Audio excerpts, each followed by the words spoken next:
ಹೆಸರು ಕೂಗಿದೆ. ಸೌಂಡಿನಲ್ಲಿ ನೋವಿದೆ,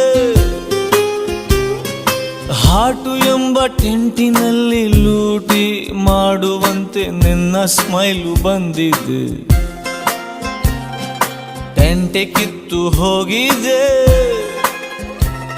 ಹಲೋ ಪ್ರಿಯೆ, ನನ್ನನ್ನೇ ನೋಡು ನೀ, ಸುಡೋ ಥರ ನಗೋದು ಯಾಕೆ ನೀ, ಹೇಳಬೇಕು ಅಂದ್ರೆ ನಾನು. ಅಪ್ಪ ಮ್ಯಾಟ್ರಿಕ್ ಬಾರಪ್ಪ. ಹಾಳು ಹಣೆಗೂ ಕೂಡ ಬಂಪರ್ ಲಾಟ್ರಿ ಆಯ್ತಪ್ಪ. ದಿಲ್ ಕಿ ಬಾತ್ ಹೇಳೋದಕ್ಕೆ ಮೀಟ್ರು ಬೇಕಪ್ಪ.